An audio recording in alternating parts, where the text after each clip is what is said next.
we're going to do is start off talking about elastic audio and how that works. And I'm going to go ahead and skip over this Timebase selector stuff here and go straight into elastic audio. And then we're going to come back and talk about all this other stuff. Because elastic audio is so important that it's something we need to spend some time on and make sure that we really understand it correctly. So elastic audio basically allows you to make timing adjustments to audio. Let me open up Pro Tools here, and we'll just make a little thing here, elastic audio.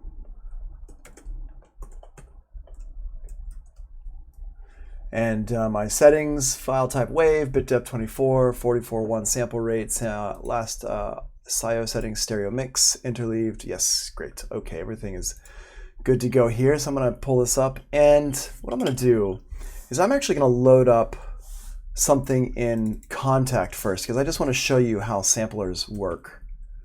So I'm going to go in here and just going to call this one sampler. I'm going to put Contact on here, and I'm going to load up an instrument into Contact. I'm actually going to put a sample into Contact. So let's go ahead and something that we can hear it changing the pitches and stuff like that. So I'm going to go over here to Files, and we'll go in here to, let's see here, we'll go into my sampler instruments. Let's go down here to Oliver and sample libraries. And I'm just going to grab something from in here. Go to my Samplephonics. I like Samplephonics quite a lot. And there's one in here that I like a lot called Pajama Beats. I like the loops in here from the noise libraries. And we're going to go in here, and I'm going to grab a electronic beat. And I'm going to grab, let's see here, let's just listen to these real quick.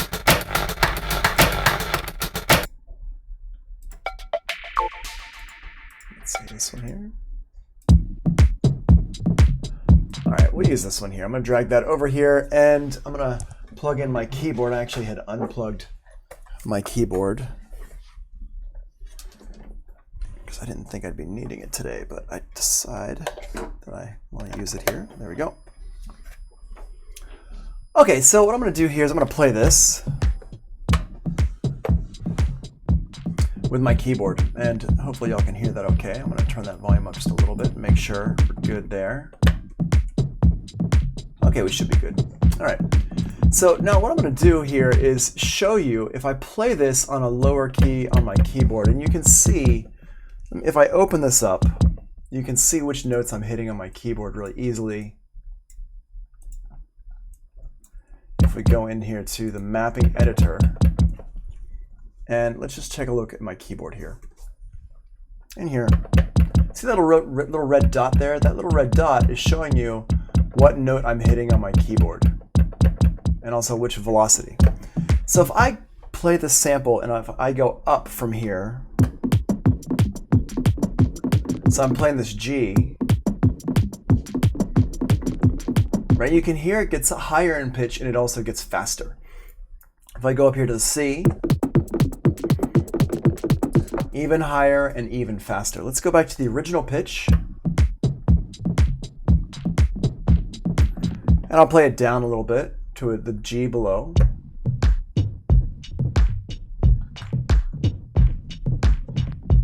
You hear how it's slower and lower, right? If I go down to the lower C, that's like really slow and really low in pitch. And that's what I want to kind of point out here, is that when we're dealing with samples and you're dealing with audio that you put into a sampler, the default way of it working is going down in pitch or up in pitch and faster like that. So that's how the kind of default setting is for all this stuff. And it's not a special effect. This is just how things work. If you go back to Module 1 and you think about how things work from Module 1, what did you learn about audio? You learned about audio that if the waveform is longer, it's a lower pitch. And if the waveform is shorter, it's a higher pitch. And essentially what we're doing when we're using a sampler is we are making that waveform longer or shorter. and it's making the pitch go higher or lower. And we're doing it just by hitting keys on a keyboard. I've got my keyboard right here, and I'm just hitting keys on the keyboard. Regular C right here. If I go up an octave, right, I go up an octave, right? So it's making it faster as the waveform gets shorter. But it's also going up in pitch, because that's what happens when you make that waveform faster. Not only does it get faster, but it also goes up in pitch. So this is just physics at work. It's just normal audio physics, the basic stuff.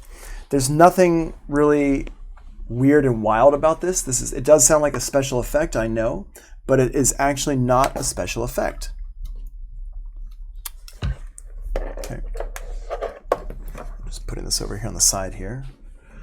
All right, so this is just the basic way that audio works. And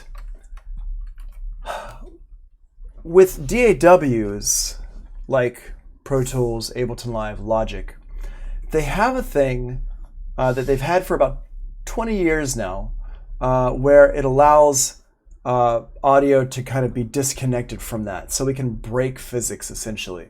And this is what Elastic Audio does. Elastic Audio has been in Pro Tools since about 2008 or 2009, so about 10 years, 11 years. It started off in Ableton Live. When Ableton Live was first released in 2000 or 2001, I forget which year it came out exactly, but it was a while ago. When it first was released, this is what it did that changed the industry, really, is it had this thing called warp.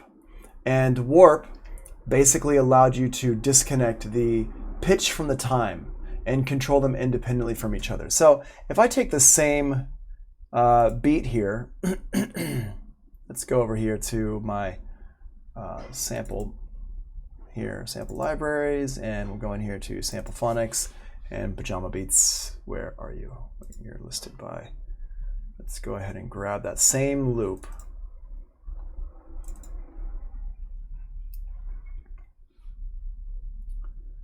And it's this one right here. So I'm going to take this one and grab it and drag it into my Pro Tools session. And let's hit play on this.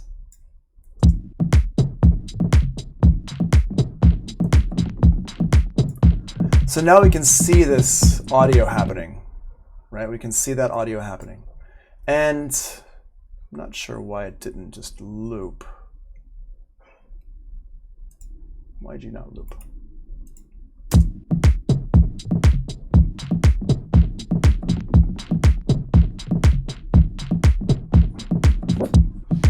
Okay, cool. So it's looping now, and basically it's like this. If I slow down or speed up my time right now, let me go ahead and put a click track in here. You're going to see that it doesn't actually follow the click track. So if I put my click track in here, we're going to hear the click track.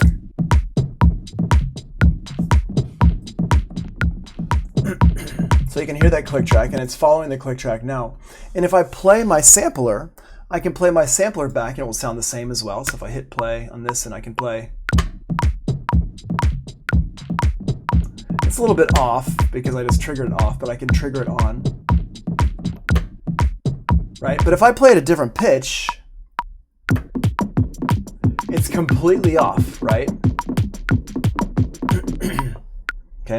So if I change my tempo here, let's change my tempo to 110, for example. Now we'll notice that in Pro Tools, this beat did not change here, so watch this. Here, let me just keep this at 4 bars. And if I hit play, notice how now my metronome is off from my drum beat. They're not connected anymore because I changed the tempo of my song. If I put my song back to 120, they're going to be in time with each other. But if I change my song to 110,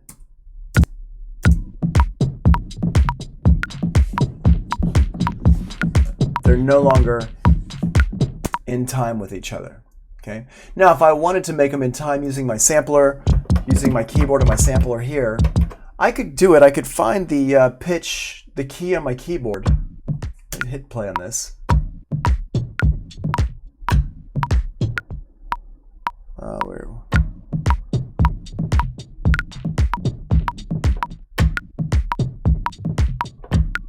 So it's a little bit.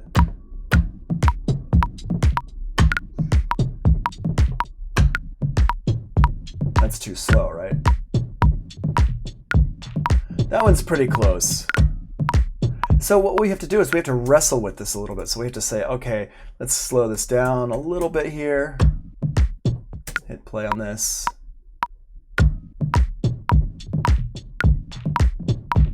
Right, slow it down a little bit more.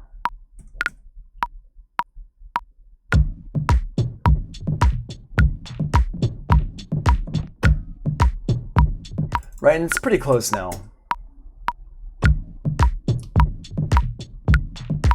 But you see how much you have to kind of like mess with it and play with it in order to get them to match up, right? And that's really super, super, super annoying to have to do that. Plus, it's changed the pitch.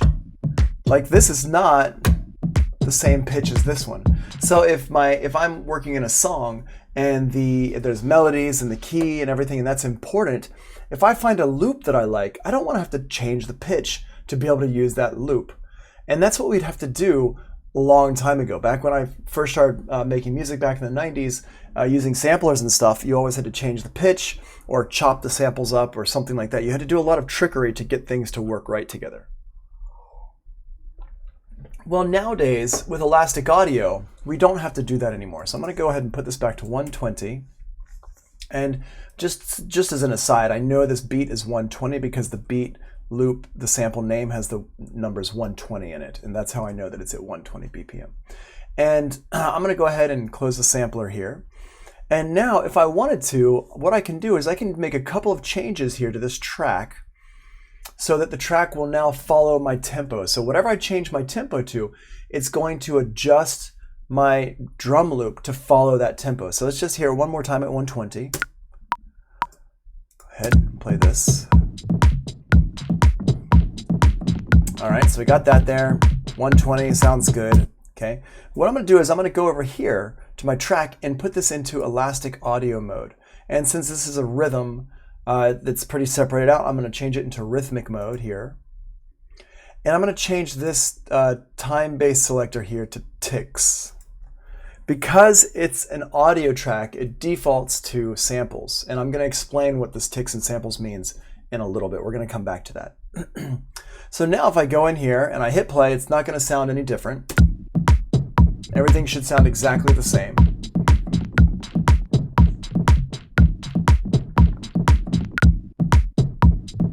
All right, that sounds the same. And what's going on here? Oh, this is a little bit off here. There we go. Okay. So now what I'm going to do is I'm going to adjust my tempo and watch what happens. This drum loop is going to follow my tempo now. So I double click on this to adjust my tempo. I'm going to slow it down to 100.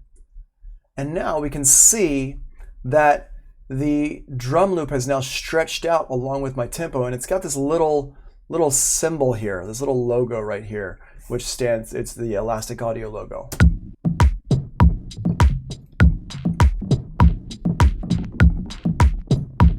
And now it's following my tempo of my song, which is pretty dope. I can slow it down even more. And it sounds great. All right. So if I go over here, let's speed it back up again.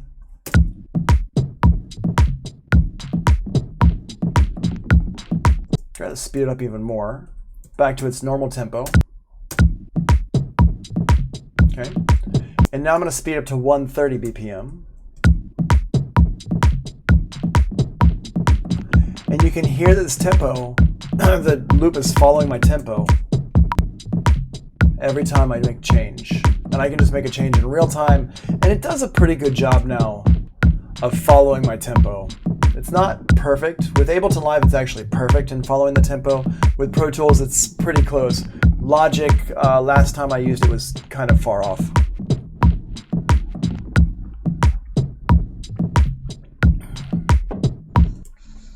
So there you go. That's basically what Elastic Audio is used for, especially for production and beat making.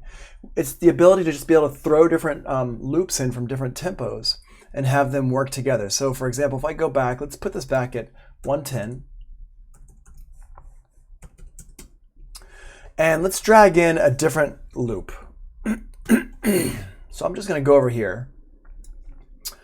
And let's go in here and go to our, pianos.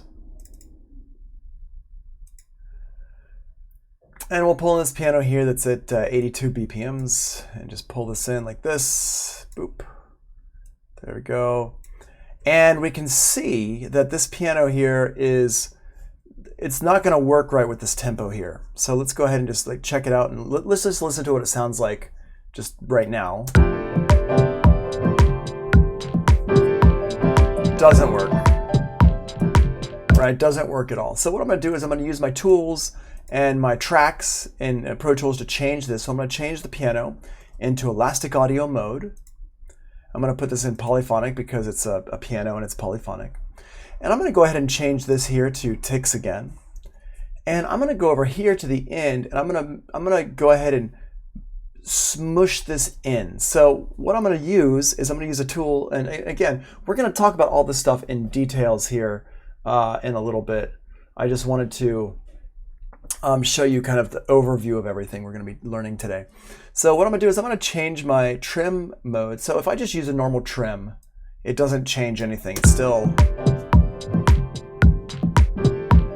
right? It's still out of tempo. So I'm going to go ahead and trim that back. And I'm going to use a TCE tool. The TCE tool right up here, and I hit F6 to get to the TCE tool, and I can also just click on the arrow here. But my standard trim tool is like this, and it just trims the end like normal. But if I use my TCE tool, TCE stands for time compression expansion. And if I use this, what happens is, watch. It gets the same little logo that my drums got because I adjusted my time. Now if I listen to it,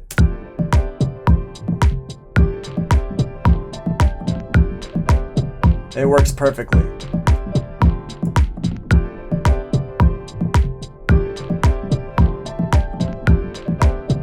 Right, let's compare that to what it sounded like before. Awesome, right?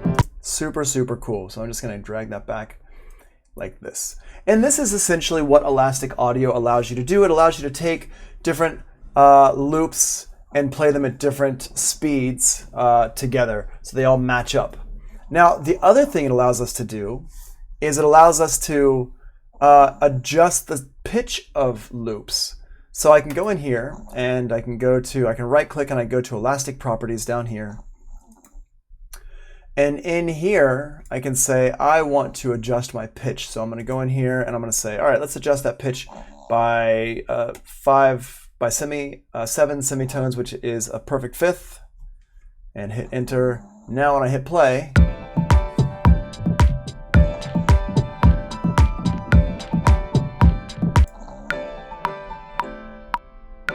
and I could change that even more.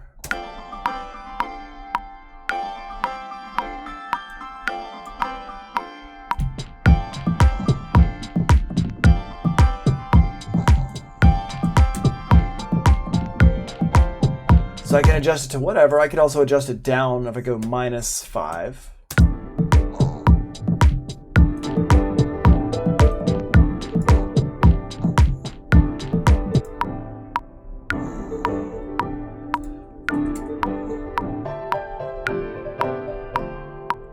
Right? And this is elastic audio. It's pretty magical. And if you've ever listened to these like songs where they've got like some kind of vocal sample that's like pitched way up high or something like that, this is essentially what they're doing. They're using elastic audio to mess with the pitches and stuff like that. And we're going to talk about this a couple times during this course.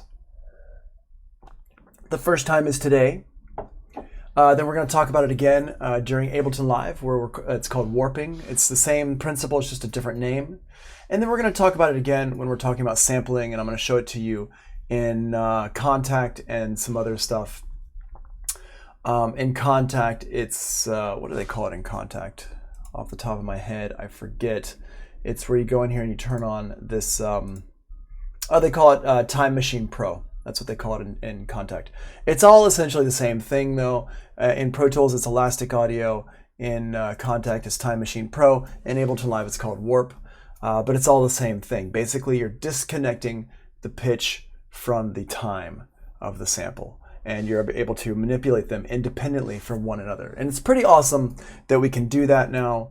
And it sounds great. Back when it first came out, the first DAW that used it was Ableton Live, and it didn't sound great. It sounded okay, but it was magical that you could do it. Like, even being able to do it at all was really, really incredible. Now, of course, it sounds fantastic in Logic. I mean, in Pro Tools and Ableton Live.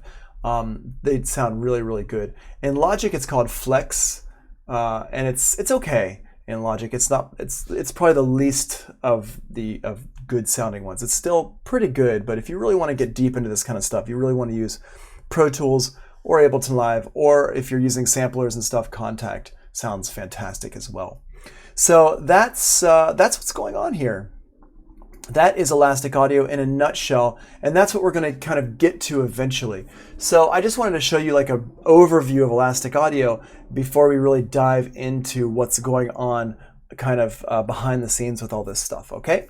So in order to really make all that work, the Elastic Audio and everything like that, we have to back up a little bit first and talk about a couple things. So let's go back here and talk about our Timebase selector.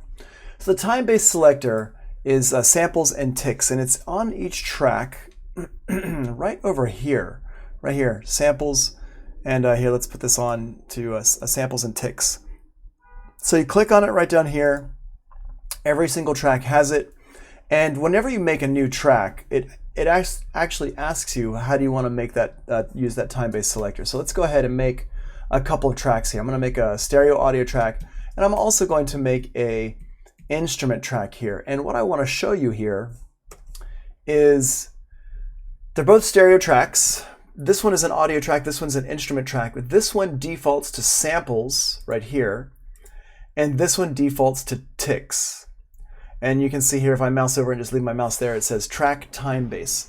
So samples versus ticks. Now samples is basically what I would call absolute mode. So it's going to follow the clock. Whereas ticks is relative mode, where it follows the BPM of the song. So I'm saying absolute versus relative in terms of time. So samples is an absolute time. If it's 3 seconds long, it's always going to be 3 seconds long, no matter if you change the tempo to being faster or slower. And when you're in ticks mode, when you speed up that tempo, it's going to adjust the speed of the audio or whatever it is of the clip. And so that's relative. It's not absolute following the time. It's relative following the time. So let's go ahead and take a look at that. I'm going to go ahead and I'm going to change this one to, well, here, let's just make these tracks real quick. So we can see these tracks we just made, the audio track and the instrument track. This one came in as samples and this one came in as ticks. And if you mouse over it, it tells you what it is, samples versus ticks. We can change it. And you saw me change it earlier. We can change it here, samples to ticks, and that makes some adjustments to how the track actually works. And we do need to change things sometimes. But before we start doing that, let me just go ahead and show you. I'm going to delete this track right here. I'm going to make these tracks smaller. Oops. And let's use this instrument. I'm going to mute both of these as well. And I'm going to use this instrument track here. I'm going to get another one here.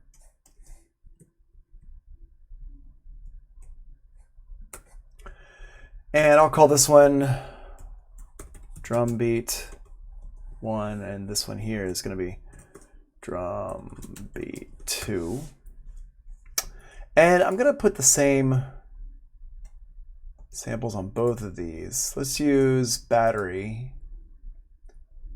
I'll use Boom. Boom comes with Pro Tools, so the reason why I didn't use a Pro Tools sampler before and why I used Contact is because I just know how to use Contact better than I know how to use Falcon. Falcon is the one that comes with Pro Tools, and it's good. It's just I just don't know how to use it as well as I know how to use Contact. I'm really good with Contact. I'm okay with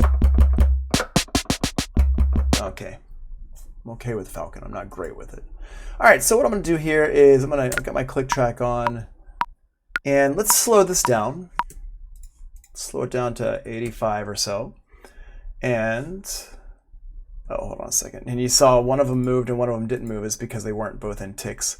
There we go. Let me now put it down to 85. There we go. Okay, so I'm going to go ahead and I'm going to record a little drum loop in here. And I'm going to put this in normal mode.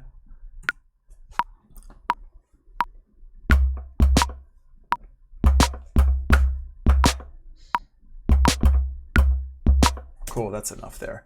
And I'll go ahead and quantize that. And we're going to talk about all this stuff. Today is not a class about recording MIDI. Today is a class about elastic audio and stuff. But I just want to show you how this stuff works. So in order to do that, it's easiest for me to kind of record it in like this. And let's duplicate this. All right, cool. Let's get a hi-hat. There we go. Okay. Oops. Let's turn on my MIDI merge. There we go.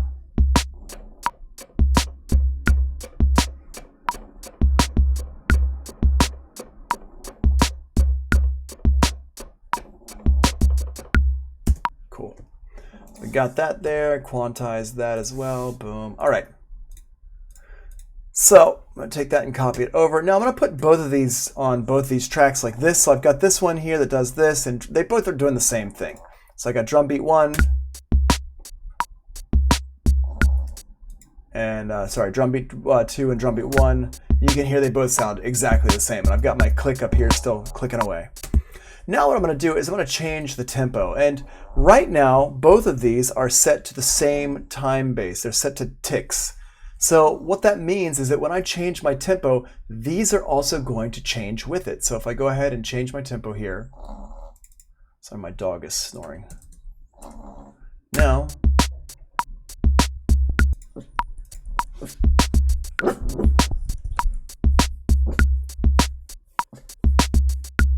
right? So you can hear.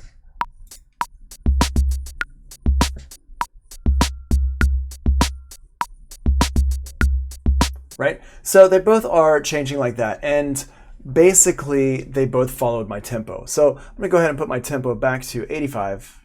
And why did that first drum beat disappear? There we go. Let's put that back. Okay.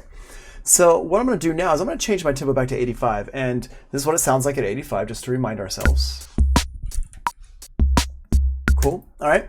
Now, what I'm going to do is I'm going to change one of these to samples and one of them to ticks. Leave it at ticks. So I've got the first one here is in ticks, and I'll just write that here, double click it, and drum beat ticks. And this one here is going to be drum beat samples. And now I'm going to change my tempo, and watch what happens here. I'll change my tempo just like up to 100. And see what happened? One of them stayed the same and one of them moved. And if I hit play on this, it's going to sound really weird. I'm going to play them both at the same time. Right? It sounds like a mess because this one stayed the same and this one changed. Here, let me go ahead and mute my click. Here's my original one at 85 BPMs. And here's my new one at 100 BPMs. Puppy. I think the dog might be hearing my headphones, actually. That was hilarious. The dog did not like it at 100 BPMs. So cute. So basically, it's like this. Puppy, stop. Here. Or maybe there's something happening outside also. She's protecting me. Are you protecting me? Yeah, you're protecting me. Here, eat that. No, eat this. Here, just relax. So basically what's happening is when I change my tempo, the one that's set to ticks mode changes with the tempo, and the one that's set to samples does not change with the tempo. And this is what happens with samples versus ticks mode. Pro Tools is the only DAW that has this. The other DAWs do not have this feature. And it's not something that you need to use all the time. It's just something that you do need to understand it, especially if you're producing with Pro Tools. It's not something that you will use that often, and I'm not really sure why they decided to put this in here. It's an interesting feature that it's really cool that they have it, I guess, but it doesn't really stop barking. It's really interesting that they have it, but it's really rare that you use it, I guess, unless you're maybe doing post. I'm not really sure why they put this in here.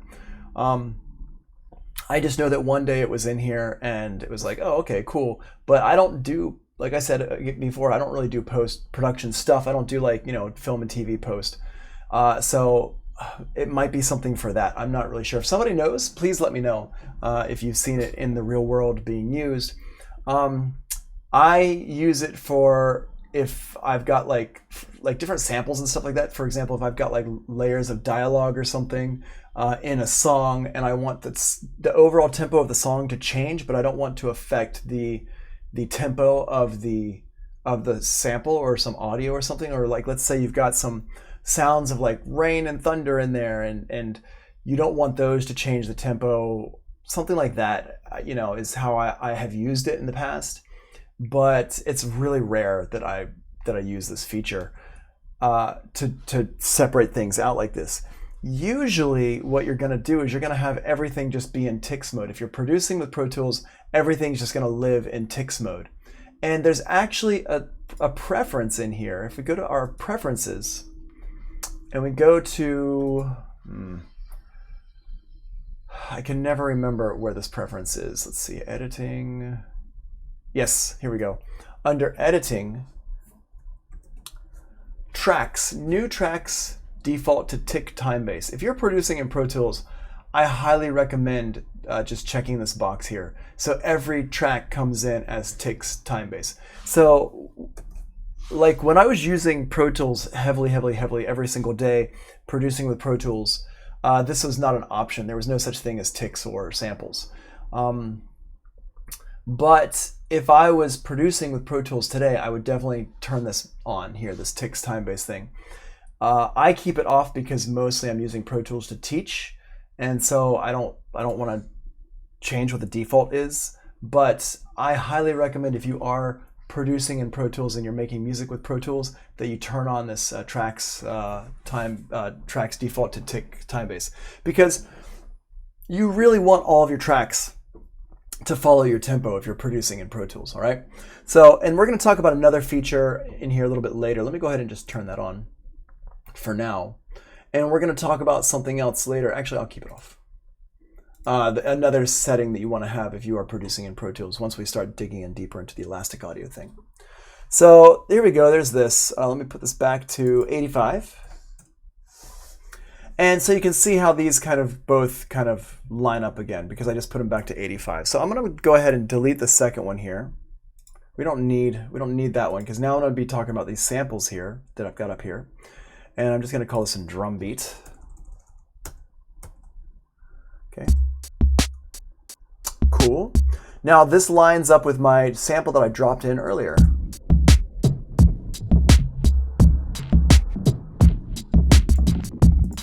Cool. All right. You can hear how that sounds there. I'm just going to put a little EQ on here.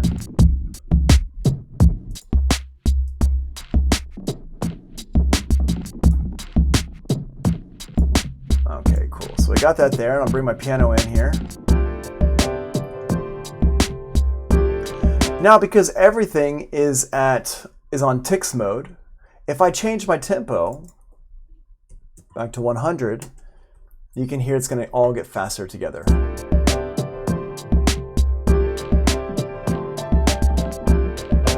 Right. And this is what I was saying, if you are producing with Pro Tools, you really want it to be acting like this. You want everything to be moving. If you change that tempo, you want everything to be moving at the same speed and following that tempo. And I could even put in a tempo map in here. So I can go in here to my tempo and I can say, all right, let's get this and slow it down here. So I'll just highlight that part there, go to my tempo operations, and I'm going to go to a linear curve, and I'm going to change it from 100 to 60, pretty big change there. And now listen to what this sounds like.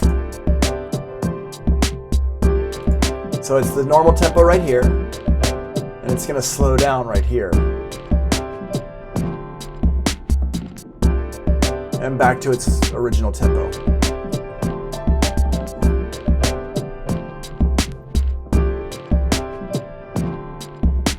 Right.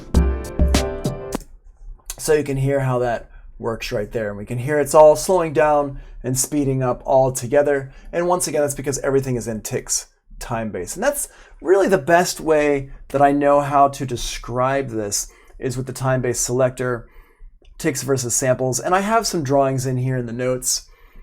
Tce, the track timing follows the tempo, BPM, which is relative timing, and samples, the track timing follows the clock, not the BPM, which is absolute timing. And here we can see that if I have this set for 120 and I slow it down to 60 BPMs, which is half the tempo, right?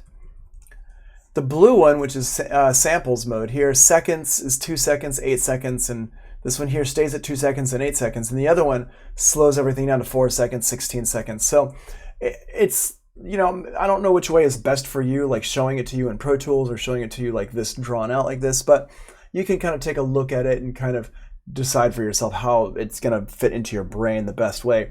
It is kind of a weird, convoluted thing to think about, and it's the only DAW that has this feature right now. You can accomplish the same thing by turning warp on and off in Ableton Live, but the bad part is in Ableton Live, if you are using, if you have a sample, like a piano sample, and you've got the pitch adjusted on it, and then you decide that you don't want it to follow the tempo of everything else, you want the song to like slow down or speed up or something while that piano sample stays the same, you can't do that if you have adjusted the pitch, because in order to adjust the pitch, you have to have the warp turned on. So it's a little bit, Pro Tools is a little bit more, it's a little bit more malleable in this case. You can do a little bit more with it in this case because they have separated this out. It's not that one's necessarily easier, more difficult, and half the time, honestly, you can just ignore that Timebase selector. If you're making a MIDI track or an instrument track, it's automatically going to default to Tce mode. If you are making a, if you're doing something else than audio or something like that, it's going to automatically default to samples mode. And unless you're working with loops and stuff like that, it's not really going to matter. If you're just doing recordings and engineering, you'll be fine just working with it in its normal default state, which would be Tce for MIDI tracks and instrument tracks, and then samples for audio tracks. So it's not something you really have to concern yourself with until you are getting a bit deeper into production with Pro Tools. All right, so that's the Tce sample mode, all the time-based stuff there. Yeah, and this just kind of like reiterates what I just said there. And then where to change that here, new tracks, default to Tce Timebase here. And this one here, Elastic Audio, enable Elastic Audio on new tracks. We're going to come back and talk about that in just a minute here. All right. And we're going to come back and talk about that Timebase a little bit more once we've had a little bit more to do with Elastic Audio. So let's skip over this TCE stuff first and go back and talk about Elastic Audio. So Elastic Audio, the way we set up Elastic Audio on a track is right over here. Underneath the name of the track, there's a thing here that looks like this. Let me go ahead and turn this off. I'm going to put this back to 120. Let me close this up here. Put this back to 120. And coming. Did you protect me? You protected me, didn't you? Good job, puppy. Good job. You're a good girl. I feel protected. I feel very safe now. All right. So, if we go in here, I'm going to turn off my Elastic Audio. And we can play it, because I'm at 120 again, right? So it's gonna sound exactly the same.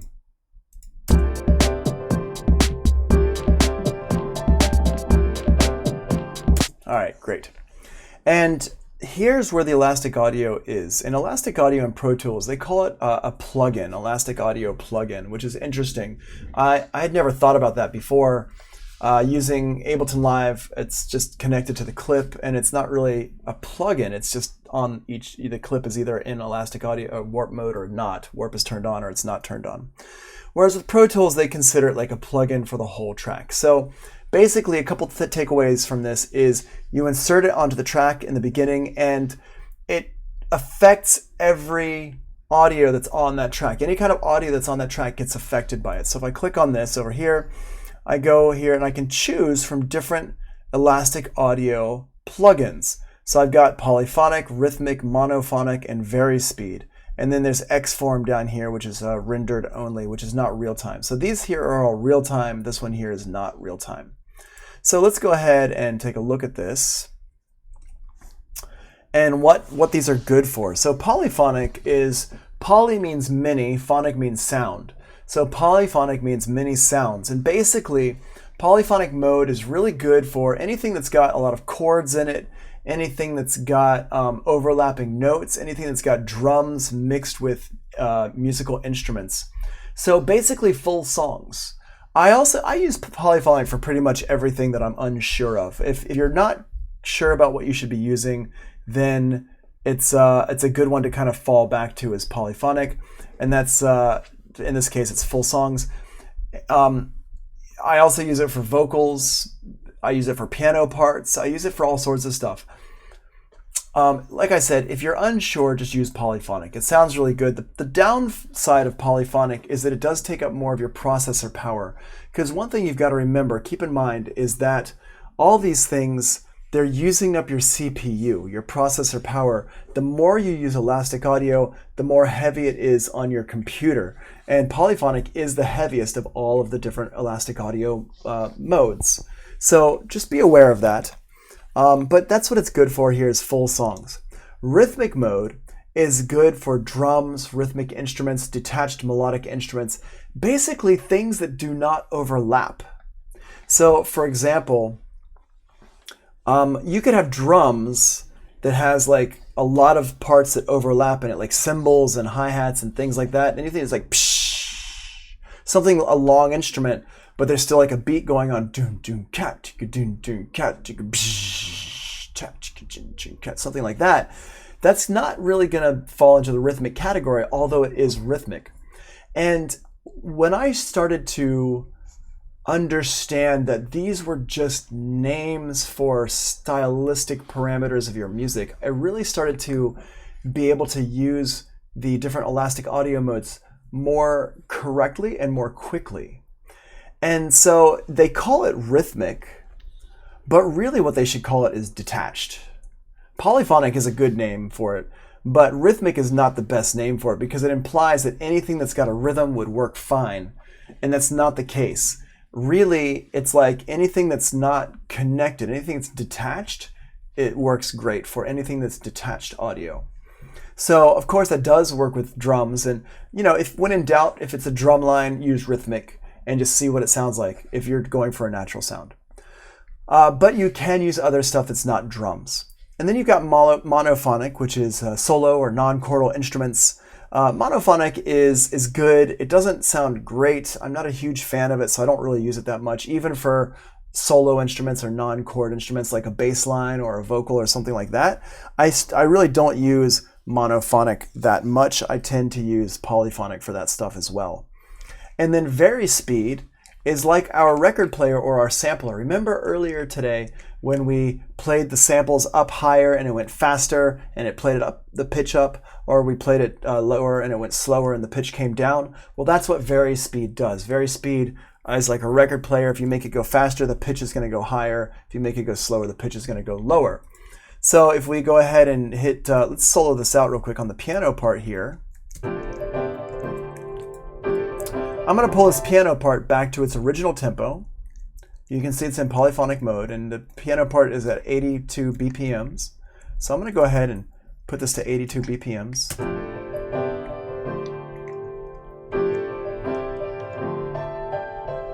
Great, okay.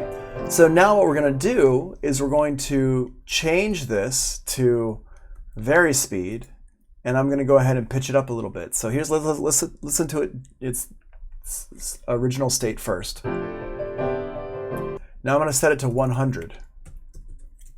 Now we'll listen to it.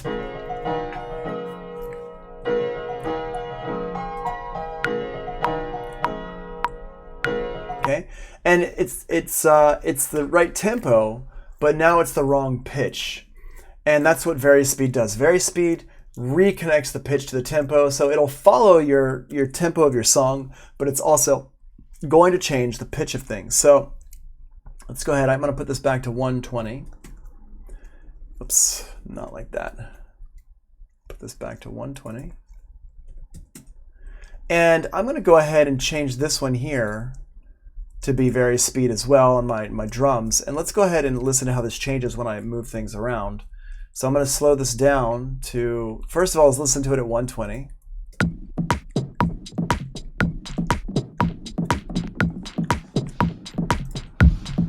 Okay, there we are.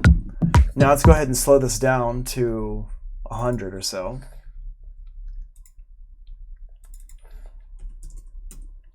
Now let's listen to it. You can hear how it's a lower pitch. If I change this down to 82, it's even still a lower pitch.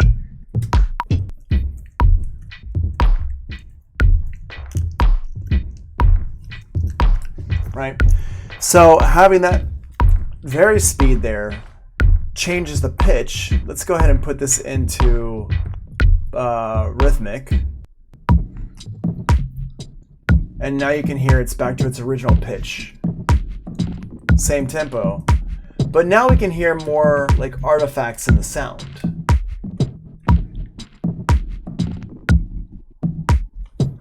Change this back up to 80.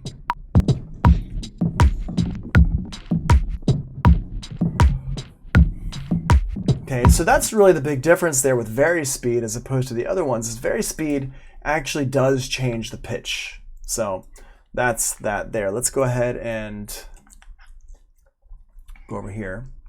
Okay, so let's dive in a little bit more to this. I'm going to go ahead and keep this in rhythmic mode, and we're going to put this back to 120.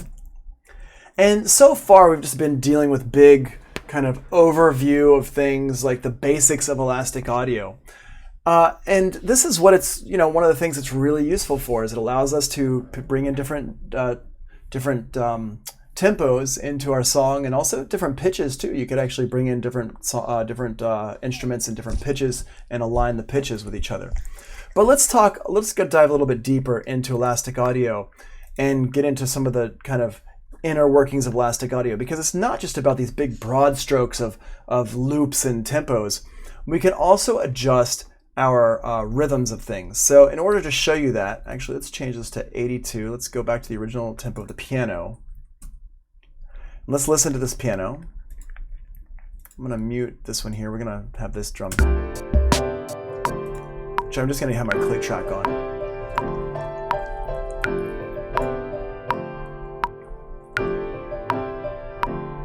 Okay, so we can see here, here's our piano part. And what I'm going to do is I'm going to change up the tempo of this piano. All right. Sorry, puppy, I just need to arrange you here. All right. So let's go ahead and change the tempo of the piano here. Or not to change the tempo, but let's change up the rhythms of this piano. So first thing I'm going to do here is I'm going to see how Pro Tools has detected my transients. So in order to see that, I'm going to go over here to analysis mode. And when we click on where it says waveform here, we have a couple of different things we can look at over here. Let me go ahead and show you that up close a little bit more. So we have here analysis mode and warp mode. So analysis mode, when I click on it, I go in here and it shows me these little lines. And these lines are for the transients of my piano part here. Now, a transient is the hard attack of something. And I think that's in your notes here. Let's see.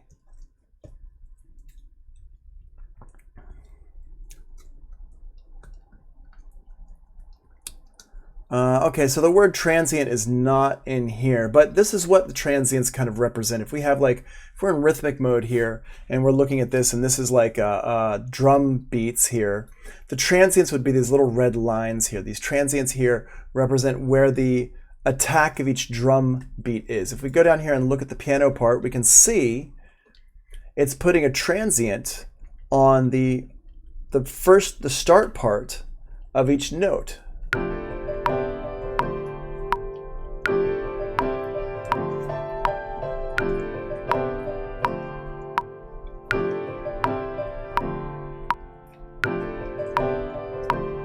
Right? And we could see down here, if we look at our drums, the same thing.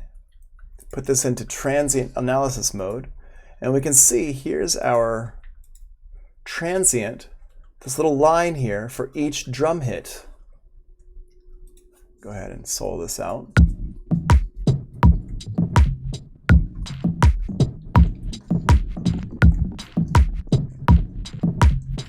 Right, so that's what our analysis mode does. Our analysis mode shows us the transients of these different audio parts. So if I wanted to make adjustments to this, if I said, you know what, let's look at this piano part here. And if I said, you know what, the piano part, it's got some good transients in here, but there's actually some more transients going on.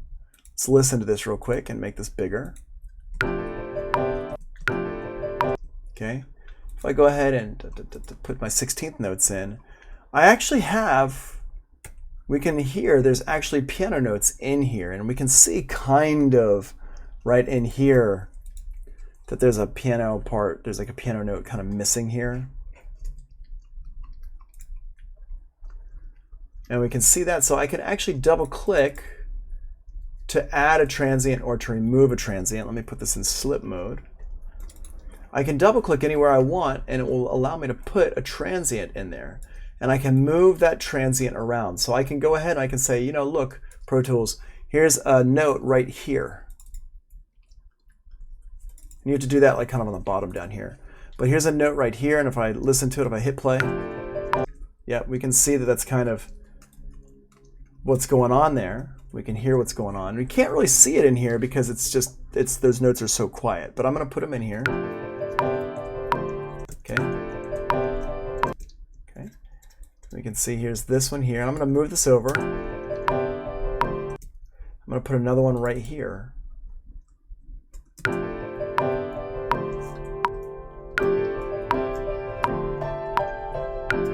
Okay, and you can see these ones are all pretty good. But there's some missing right over here as well. And I'm just adding these in where I hear it, not really where I see it, because I just want to get this as accurate as possible.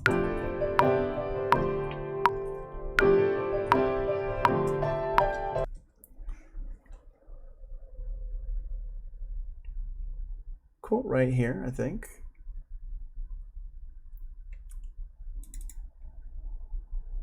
There we go. Yep.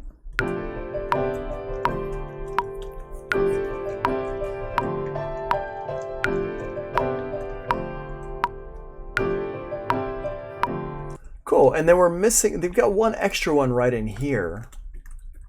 If I zoom in here, this one here is not needed, so I'm going to go ahead and get rid of that by double clicking on it. And I'll get rid of it here. And then let's just play it from over here. Play it from right here.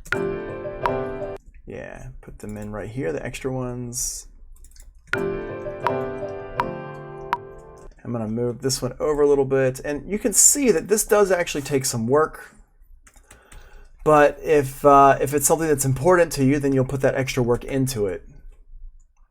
Because once we get this in here, we can do some stuff to it a little bit more with more details. All right. So, and I hope I'm not losing anybody too much. This is, Elastic Audio is pretty deep. It's not a super beginner thing, but it's an important thing. And I want to talk about it a little bit early on so we can deal with things a little bit later. We can deal with more and more of the nitty gritty of Pro Tools. Okay.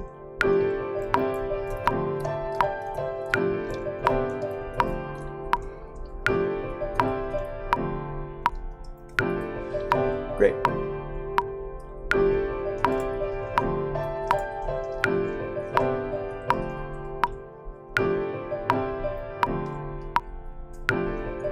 I'm gonna put some in here as well. Sorry, I'm a little bit tired because my dog was up pretty late last night. Something got spooked her yesterday. Okay, cool. Now we can move on to the second part here. Once we've got our analysis in, we've got all our transients in there, we've got everything set up like we're pretty happy with it. Now we can go over here to the warp section, which is where we can actually make changes to the audio. So I'm going to go over here to warp. And I'm going to go ahead and move some of these things around in here. So I'm going to go down here, and you can see that warp and analysis look basically the same, but the difference is now when I mouse over stuff, see how my cursor has changed. See that? Now let's go back ahead and look at analysis mode and just see how it's different. If I mouse over it with analysis mode, it's got this little symbol right here, but if I mouse over it in warp mode, it's got this symbol right here. And this is a different, it's just showing you a different thing, like what the different tools are doing.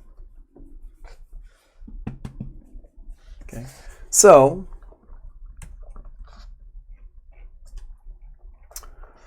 what I'm going to do is I'm going to double click on this one here, and when I double click on it, I'm going to double click on this one over here. When I double click on it, you can see it gets a little what they call a warp marker, and this warp marker allows us to move the audio around. So I can put a warp marker here and I can move that around, and once I move it, see, it allows me to drag that audio around right there. Super cool stuff. So now let's check this out. I'm going to go ahead and move this over like this.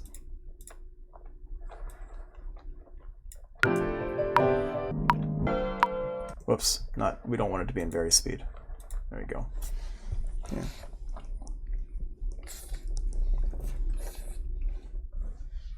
Okay.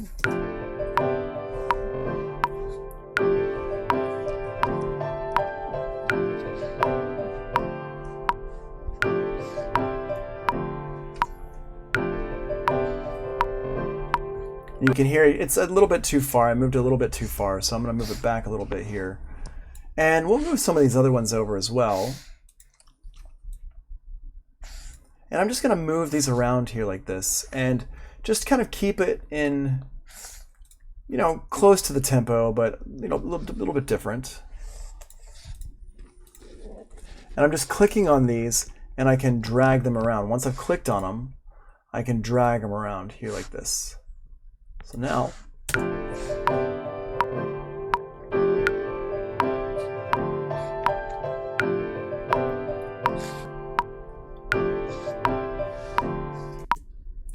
and put this one in here and move this one over. And this is what you can do with Elastic Audio. And what we can do is we can go down here to our drums, go to warp mode in here, and let's go ahead and put these in. Let's see.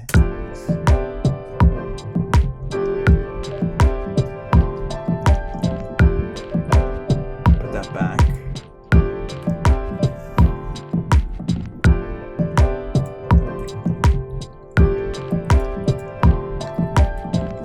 Move this around. I'm just going to start changing my rhythms here.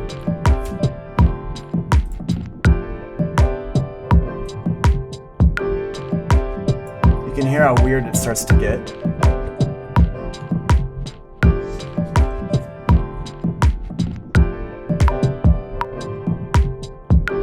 Super, super weird. But basically, I'm just kind of showing you what you can do with it. Are y'all even still there? Like, nobody said anything forever now. Somebody give me a amen or something. Put your hands in the air. I'm talking into a void right now. Yes? Still there? Hello? Is my... Oh, there we go. Sorry, you know what? My scroll was wrong, and so, okay, thanks. My scroll was off, so I didn't see anybody here yet. I'm sorry, I just been talking and ignoring y'all. And that's because my scroll was off and it wasn't scrolling for me. Let me see, Brian, you're here. Okay, all these people are here. Okay, good. When would you use this? I use it a lot, so... And Rondell, okay, so let me go back and answer some of these questions here. Let's see here. Ramon is here. Oh, okay. Everybody showed up. Good. Okay, cool. So, let's go back and answer some of these questions. That's so funny. My scroll was like off. Oh, because the dog hit it. That's why. All right. So, the shortcut. There's no real shortcut for Elastic Audio. You just kind of have to turn it on. So, yeah, there's no shortcut for it. Is Jonathan here? Brian Wheeler, Roderick. Okay, so we're still missing Olivo. Yeah, so when would you use this? So here, let me show you when you'd use this. We're going to do a little recording here with my voice, talking about my dog. I'll throw it down. I'll spit some rhymes for y'all. Let's go ahead and this piano part here. Let's put this up. I'm going to go ahead and get rid of all these. I hate all these. So I'm just going to double click, 1, 2, 3, triple click in here and hit delete, and it gets rid of all of them, puts it back to its original audio. Same thing with this one down here. If I highlight it all, you can see like that. I can get rid of them all. And I'm going to go ahead and put this back to my waveform so I'm not looking at these things. And just don't drop things on the floor. And speed it up a little bit to 100. All right, cool. All right, awesome.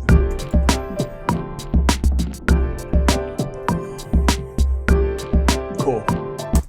All right, I'm gonna change this drum kit as well. I'm not a huge fan of that drum kit.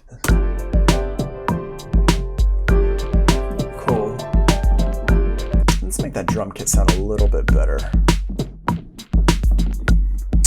Rondell says, I normally use it in live lineup, live drums. Yep. So you use it for live drums and stuff, but you can also use it for vocals. So let's go in here and I'll go and do a couple things.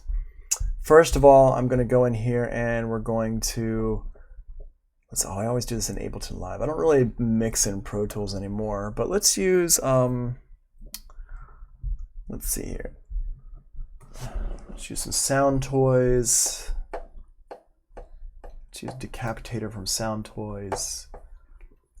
And let's use these drums. There we go, a little bit beefy there. Give us a little bit more of the EQ.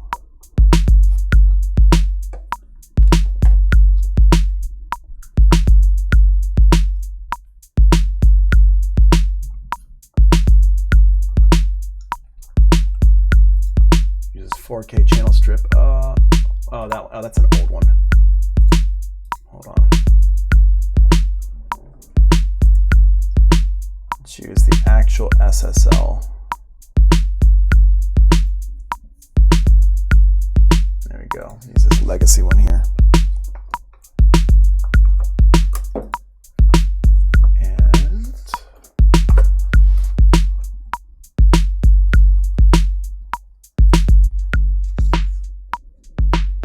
cool. Just drag a preset that sounds good.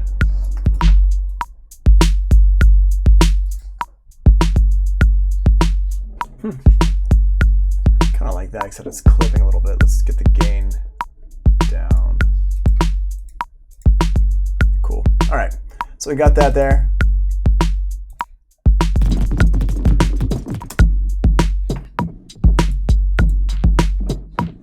The dog is, there you go, stop stepping on things. There we go.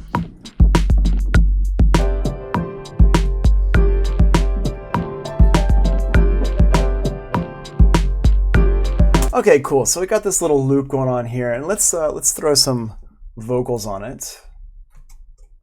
Put this in the right order here. I'm going to get rid of the sampler here. We don't need that right now. And here's my drums. There's my piano. My drum loop. Piano loop. Cool. All right, so I got this here. And what I'm going to do is I'm going to put a new track in here, audio track, and I'm going to call this one vocal. And let's take this and make an actual little loop out of this, little 16-bar loop, so I have something to spit my rhymes on top of.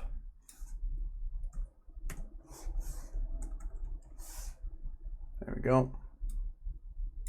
Cool.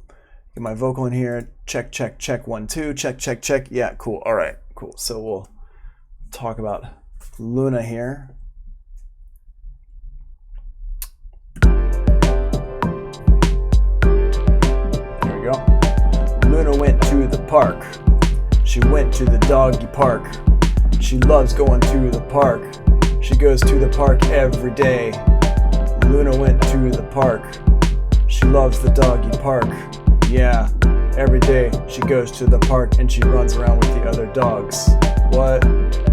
Okay, cool. All right, so we got that there, and let's go ahead and put this in here and listen to that. There we go. Luna went to the park. She went to the doggy park. Cool. She loves going to the park. All right, so what I'm gonna do here is I'm just gonna subgroup these ones together. What's happening? Oh, what's going on? Oh, you are standing on things. Stop standing on things. That's what's going on. Okay. So I'm going to go ahead and take all these instruments and put them into a subgroup. Bars for days. I got bars for days. You don't even know how many bars I got. I got at least 4 more bars. All right, so these are all going to my instrument group. So now I can turn this, I can adjust the level. Luna went to the park. She went to the doggy park. Cool. She loves going to the park. She goes to the park every day. What mic am I using? I'm using like a $15 mic from Amazon. I don't know what it's called. It's like, I got it for a phone, and I just had it when everything started. And I don't have space in here to like put a real mic. So, because I'm just in like a bedroom. So, yeah, this is not a mic that I use for actual stuff. Here we go. Let's move this back here. Don't chew on the cable to break this $15 mic. I don't want to have to buy another $15 mic, dog. Okay, and let's put a little compression on here. I'm going to use for the compression the UAD.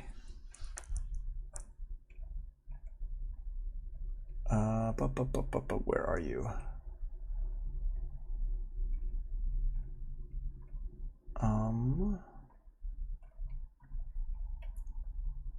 There we go, the LA2A.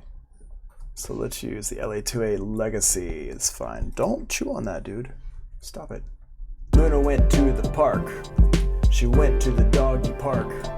She loves going to the park. She goes to the park every day. Luna went to the park. Okay, awesome. Let's get rid of that low frequency in there. Pro Tools. This is Pro Tools. Luna went to the park. There we go. She went to the doggy park. Okay, she loves going to the park. All right, so let's go in here, and it's pretty okay. The quality of it is not the best because of this microphone and this room and everything, but we get the idea. So let's go ahead and put this into analysis mode. First of all, we need to put it into elastic audio mode here. Good. I'm going to put it in polyphonic, even though it's a vocal that's not polyphonic, it's monophonic, but polyphonic is really, for vocal, it just sounds the best in my opinion. I'm going to go in here and go to analysis, and in here,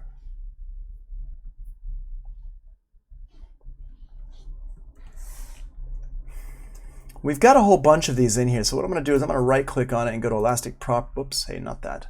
I'm going to go to elastic properties, and I'm just going to get rid of some of these. So over here, see where it says event sensitivity here?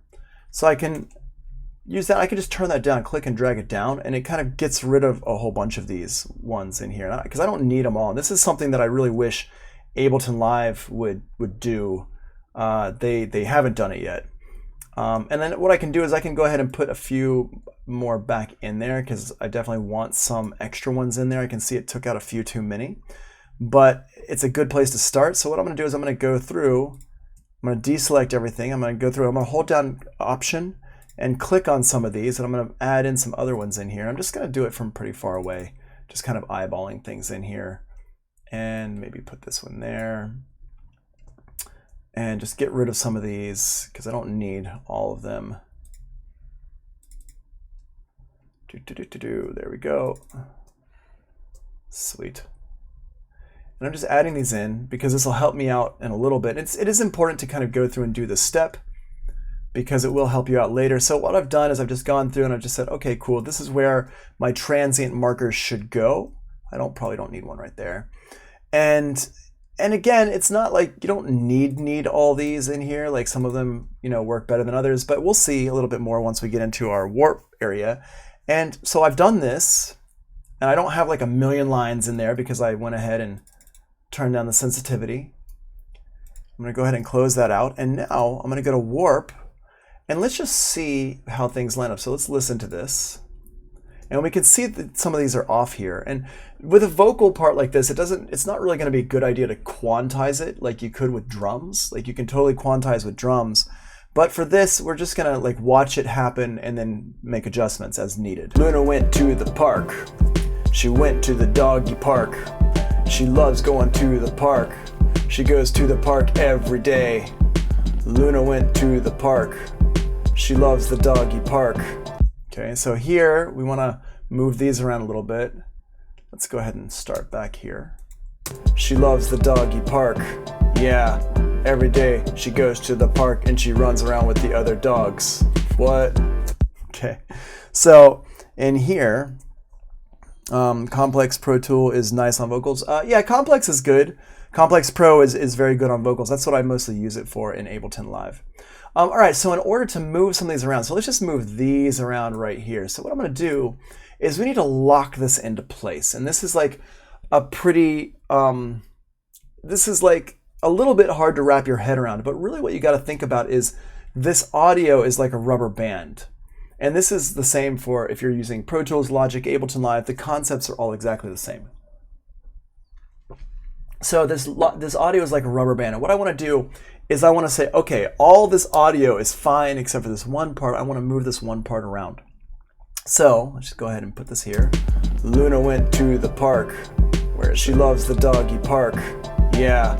Okay, cool. So we're gonna do all this stuff here. So first of all, I don't want to move anything earlier. So I'm going to go ahead and put a warp marker right here. Boom. I just double click and it puts a warp marker there. And now anything I do on this side over here, come on. When, how you come, you're not moving. Oh, that shouldn't be. Hold on, that shouldn't move. Why are you moving everything? Stop that. You're making me look dumb. Here, I'm going to put a warp marker here. There we go. And now anything I move inside of here, there we go. All right, much better. So now all the stuff in here is not going to move around because I've got a warp marker at the end here and I've got a warp marker here. And it's weird that it was actually moving this over here. Ableton Live doesn't work like that. Pro Tools didn't used to work like that, but they kind of make little changes like this every now and then. And if you're not using it for this every single day, it's kind of hard to remember what the changes are. But so in here now, what I'm going to do here is I'm just going to go ahead and start it here. Luna went to the park. Okay, I'm going to move this around and put that right there. Boom. Cool. Thanks, man. We're going to move this over here. Boom, boom, boom. There we go. And you can see that when I move these, it's no longer moving, it's not moving this warp marker here, it's just moving the stuff between the warp markers.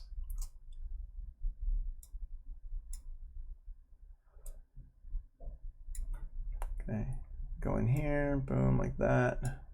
There we go, nice. So, Luna went to the park. She loves the doggy park. Okay, cool, I'm gonna move this back like this. Luna went to the park. She loves the doggy park. In here I messed that completely up, so I'm just gonna hit undo. Just leave that one there. Luna went to the park. She loves the doggy park. Yeah, every day she goes to the park and she runs around with the other dogs. What? And we'll go in here, some good lyrics. Good lyrics there, Tony. All right, so we got that there. Awesome. Luna went to the park. She loves the doggy park. Yeah, every day she goes to the park and she runs around with the other dogs. What? Go ahead and start from here. Every day she goes to the park and she runs around with the other dogs. What? Cool, let's put that back like that maybe. Let's just hear what that sounds like. I'm gonna turn off the piano.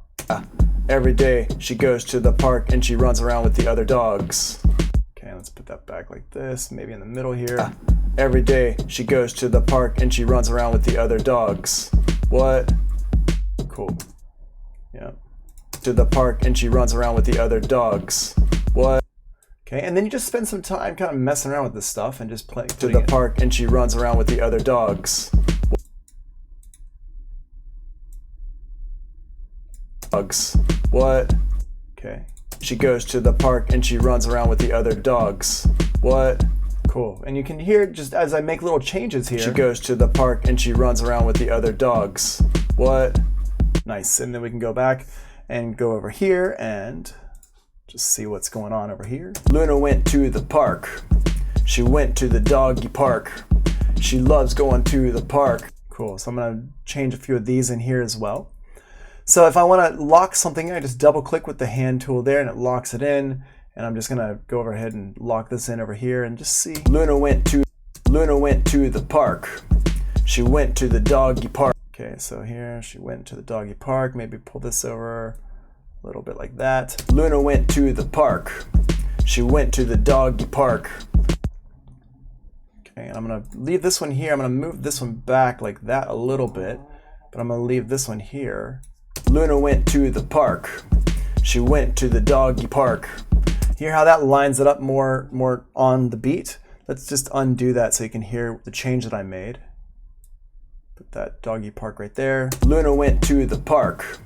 She went to the doggy park. Hear how it's a little bit off there? So I'm going to go ahead and move this around and keep like that. Luna went to the park. She went to the doggy park. She loves going to the park. She goes to the park every day. Luna went to the park. She loves the doggy park. Okay. Luna went to the park. She went to the doggy park. She loves going to the park. She goes to the park every day. Cool. Yep. And so you can hear, I can just make this like super, super perfect. So if you are pretty good with your rhymes, but you want it to be super, super perfect, you can go in and you can manipulate the stuff like this. And, you know, obviously, you don't want to have to do this all the time because it becomes very time consuming, and also you just want to be able to work with people who you don't need to do this for. But for certain songs, if you really want to get in there and get particular with it and get it just perfect, perfect, perfect, there you go. It's right there. This is like the magic kind of behind the curtain type of stuff. And this is what you can do with Elastic Audio. You can really get in there and adjust things very, very minutely in here. And this is what it's really good for. And you can hear that it sounds really good, especially once we put the piano and stuff in. Luna went to the park. She went to the doggy park. She loves going to the park. She goes to the park every day. Luna went to the park. She loves the doggy park. Yeah, every day she goes to the park and she runs around with the other dogs. What? Okay, now the other thing I could do is if I wanted to drop this vocal down in pitch, I can highlight the whole thing, and I could do that a couple of ways. I can put it back into waveform mode, and I could just like click on the clip. Or if I'm still in warp mode, I can just triple click with the selector tool here. 1, 2, 3, well, sorry, let's see here. 1, 2 should do that. 1, 2, 3 does that, yep. So a triple click there. And right click on it and go to Elastic Properties. And now let's put this down like 4 semitones and hear what that sounds like. Luna went to the park. She went to the doggy park. She loves going to the park. She goes to the park every day. Luna went to the park. She loves the doggy park. Yeah, every day she goes to the park and she runs around with the other dogs. What? All right, so having fun there. Now, this is a place where Ableton Live actually definitely sounds better than Pro Tools. If you want to drop it down in pitch like that, really Pro Tools, it does a good job of dropping the pitch down, but it doesn't really mess with the formants. And that's what Hampstead Fam was talking about there. Complex Pro on vocals in Ableton Live. Complex Pro actually has the ability to mess with the formants, which is something that the Auto-Tune and Melodyne and those do, but Pro Tools and Logic don't really do. So in here you can see there's nothing for formants here, which is kind of a shame because it is pretty good to be able to mess with the formants in here. So if you want to drop this pitch down here, it doesn't really end up sounding interesting. It's just kind of lower in pitch. But yeah, that's using this. That's like a real world application of this, although not with my vocals, hopefully. Okay. Awesome. So let's just go over these notes real quick here, because really what you need to do with Elastic Audio is you just need to use Elastic Audio and really get used to it. Now that you've seen how you can use it, you need to kind of practice yourself. The only reason why I'm fluent with it at all is just because I have warped a million things. And by the time I got to Pro Tools with Elastic Audio and Pro Tools, like I said, it didn't come out until about 2008 or 2009 or something like that when Elastic Audio came into Pro Tools. Maybe 2007, I'm not sure, but somewhere in those years. I had already been using Ableton Live for, like 7 or 8 years with Warp, and so I was already pretty used to it by then. So making the jump to Pro Tools wasn't that big of a leap for me. Going back and forth between these, the screen looks different, but the concept is the same. So all you have to do is just kind of get your head around using a different way that it looks, but that Ableton Live still has the transients and it still has the warp markers, and you still do it the same things apply. It just looks a little bit different. Okay, so let's just go in here and just look at the notes here real quick. So we've got the track views. The analysis shows the transients and lets you add or subtract the transient lines. You cannot edit the audio in this view. That's this one over here. So let's just go in here and look at this. Over here, analysis mode, and you can see here's all the transients for the drums in here, and I could move these around as we saw me do, but it's not going to actually move. If I move it around, see that? It doesn't actually move the audio underneath. Okay. Whereas Warp allows you to edit the audio timing. You can add, subtract, and edit the warp markers. That's right here. Warp. Boom. So now I can go in here. If I put a warp marker here by double clicking and a warp marker here by clicking, I can now move this audio around in here. And compare that real quick to analysis mode, where it doesn't actually move the audio around. Okay, so that's that there. The warp marker looks like that. It's an anchor that locks the audio into a certain time. And then remember that Elastic Audio disconnects the pitch from the speed of the audio. You can manipulate the timing of the clips, which I just showed you. You can also manipulate the pitch of the clips, which I also showed you with my voice. So a couple things here, just overviews. Again, this is kind of a review about what we talked about earlier on. Polyphonic is the best all around. When in doubt, use Polyphonic. It's specifically good for full songs. Rhythmic Mode is good for any clip that has disconnected audio, non-legato stuff. Drums, bass, rhythm piano, rhythm guitar, anything that's not overlapping, like this piano line here is not good for, would not be good for rhythmic mode, but a piano that's going bump, bump, bump, bump, bump, like a dance piano or something like that would be good for rhythmic mode. Let me just see if I can find a piano that fits into that category. It's definitely not going to be in here. Let's go over to some of my sample magic things. Let's go to let me see, Analog House might have some chord. Here's some chord loops. Here we go. And let's just grab some of these chords in here and drag them in. So what I'm going to do is I'm going to make a new track here. I'm going to call it chords.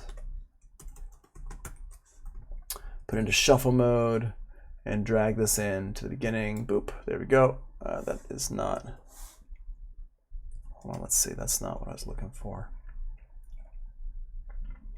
Lo-fi piano, is that? That looks pretty good. Okay, so here, let's see what this.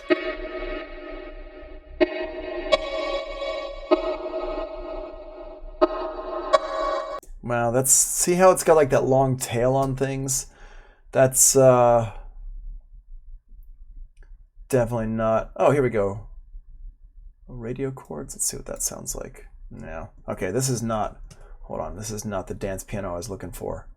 These are not the droids you are looking for at all. Analog house. Let's go to something that says, oh, House Nation. That should definitely have some music. Well, it's going to be music stuff though. Sorry, I don't really dive into these. Let's see what we got in here.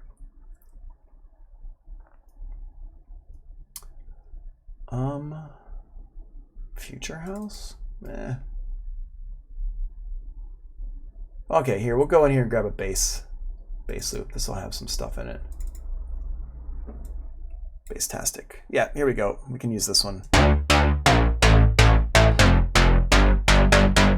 Oh my gosh. Okay, whatever. It's fine. So first of all, the first thing I'm going to do is I'm going to make this bass loop fit this this song here. So I'm going to use my Tce Tool and I'm going to drag it out. So it's in this here, ends up over here. Boom, like that. Wait, here, before we do that, let's put it into elastic audio mode. Let's put it into rhythmic mode. And here, let's listen to it real quick. Whoops. So you hear how they're individual hits. That's what I mean by it's not overlapping. Nothing's overlapping. It's not connected. It's not legato. It's individual hits. So if I spread it out, if I slow it down and spread it out like this, should sound pretty fine. Okay, it does sound good, but you can hear there's like a little whoop whoop in there. That's because Pro Tools is trying to connect everything together. If I go over here and I click on this rhythmic plugin over here on the bottom left-hand corner, well, now I can adjust my decay rate here and I can turn that down. There we go. Much, much better. Luna went to the park. All right, cool. So let's loop that part. Luna went to the park. She went to the doggy park. She loves going to the park. She goes to the park every day. Luna went to the park. She went to the doggy park. She loves going to the park. She goes to the park every day. That just totally changed up the vibe of the song. That's funny. Luna went to the park. She went to the doggy park. She loves going to the park. She goes to the park every day. Luna went to the park. Cool. She went to the doggy park. She loves going to the park. She goes to the park every day.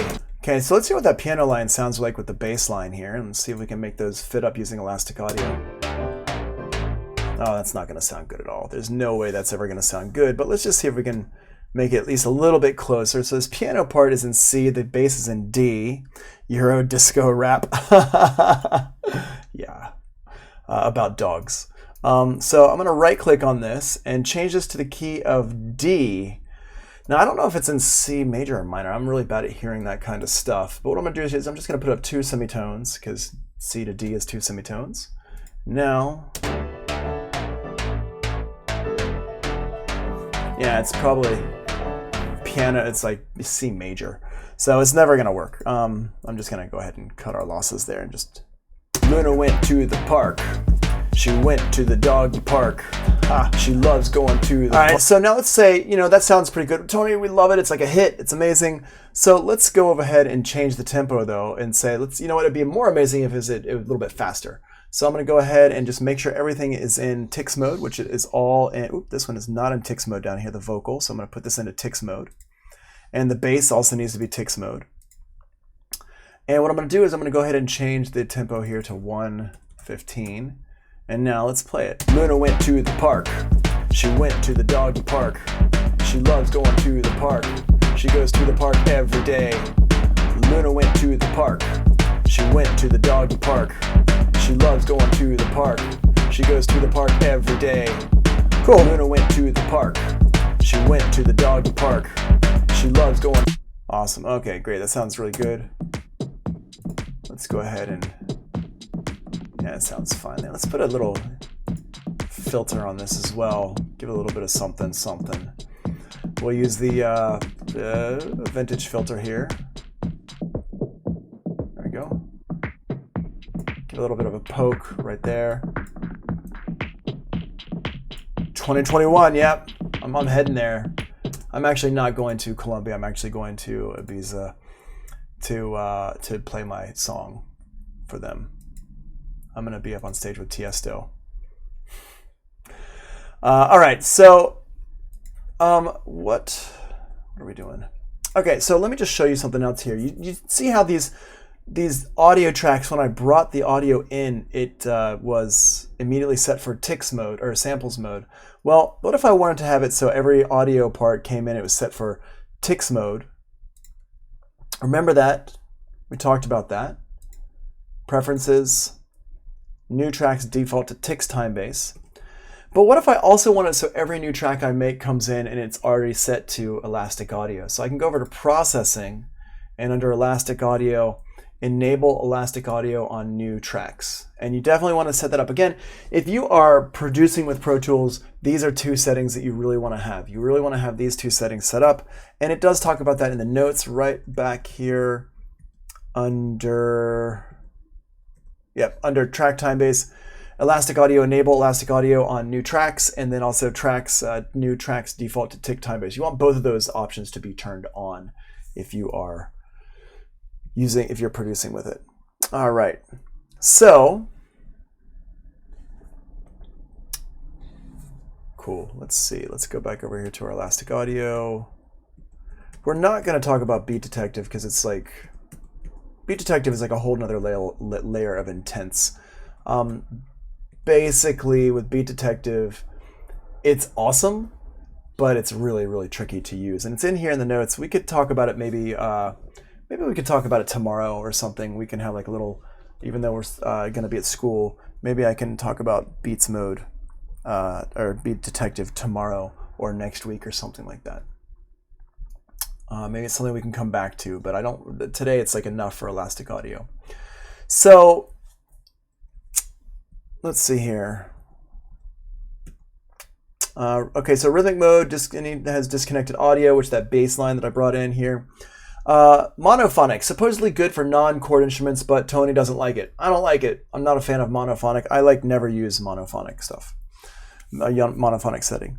Vary speed. It's similar to a record player or a sampler. The speed affects the pitch, lower, faster, higher.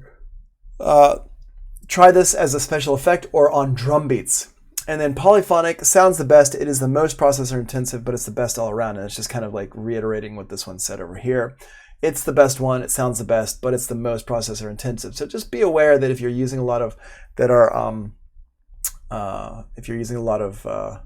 Polyphonic, then you're gonna have some issues.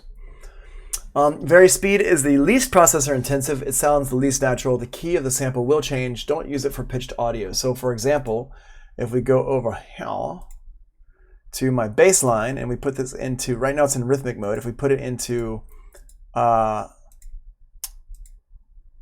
vary speed, Luna went to the park.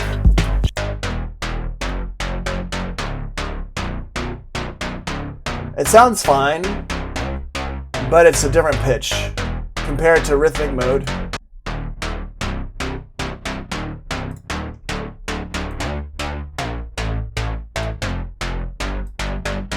There we go.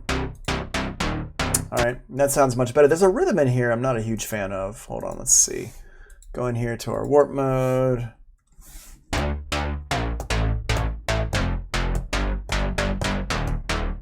I guess it's fine. Oh, I do want to become famous. Ban. All right, so here. Yeah, this one here.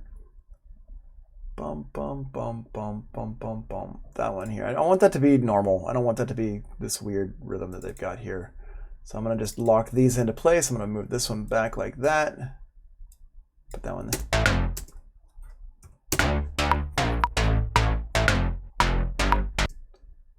Let's put this one like this.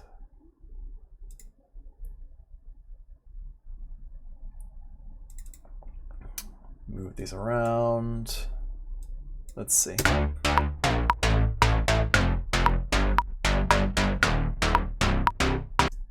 Okay, keep moving these here.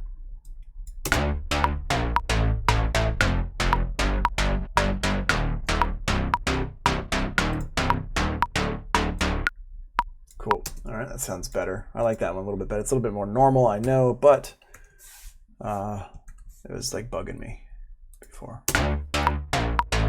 She went to the doggy park. She loves going to the park. She goes to the park every day. Luna went to the park. She went to the doggy park. She loves going to... Okay, and that's like a real world use for how I would actually use this thing. This elastic audio here is I would use it to change up a little, loop or something that's like pretty close to what I like, but not exactly what I like. So that's a good way to use it there. All right, so let's just keep moving along here. Let's put this back in waveform mode. All right, cool.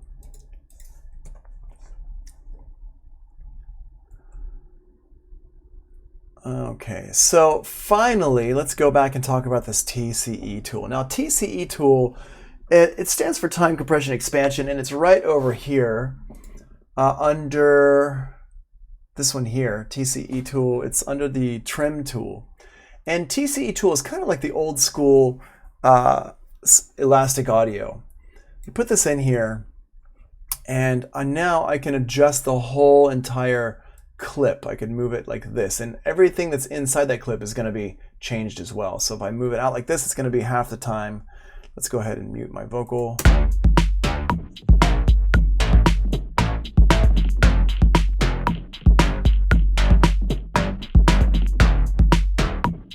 Right, and I can just grab it and move the end here to adjust that.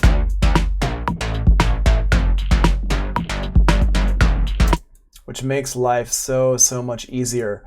There's a plugin called like Halftime, I think, that's pretty cool, that does kind of something similar to this. And I actually got it, was like on sale for like 20 bucks, so I bought it.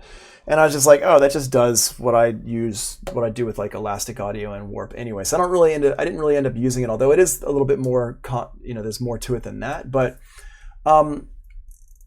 the TCE tool just allows you to grab the end and move it around, and it just makes the adjustments really quickly. So if you just want to adjust the overall tempo or speed of a loop, use the TCE tool. That's what it's really good for. If you want to adjust the individual notes inside of something, you need to use the elastic audio, go into the warp and like adjust the individual notes. But that's what the TCE tool is really good for in a nutshell.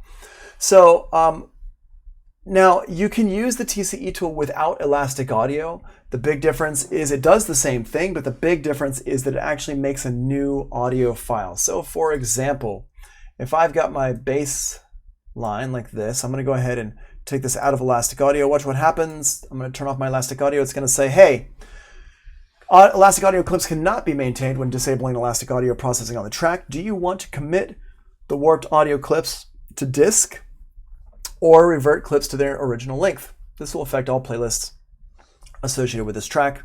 I'm going to commit these because I like that bass line as it is now. So we've got this new bass line here that's been committed. It's got a little thing over here that says rhythm, rith. Now, what I'm going to do though is I'm going to go ahead and change this again. I'm going to drag this out using just my elastic audio tool. So let's listen to it first. Okay, you know what that sounds like, good old Eurobeat stuff.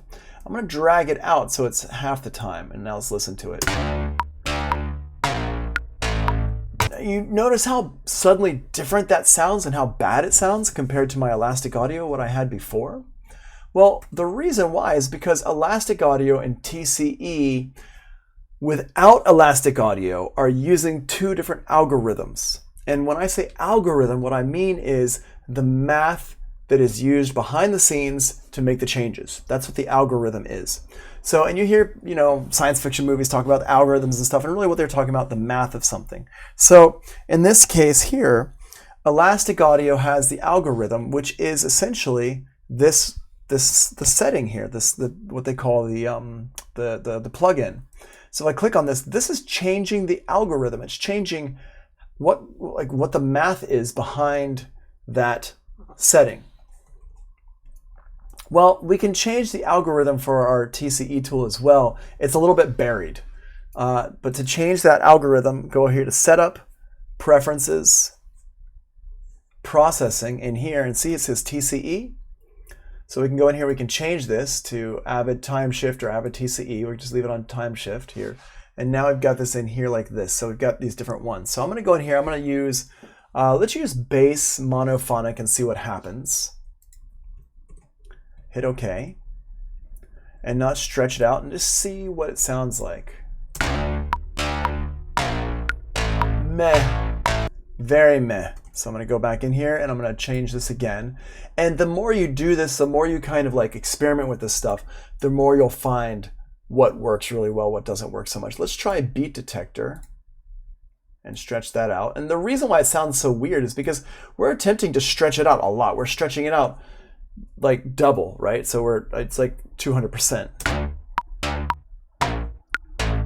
This sounds really good, and you can see all the space between the tracks. So if I go ahead,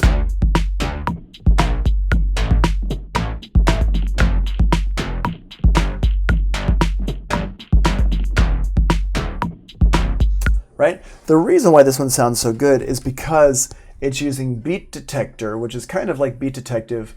And what it was doing is essentially just splitting it up into little samples according to the transients, and it's spreading those out. And that's what this one does here. Let's just take a look at this.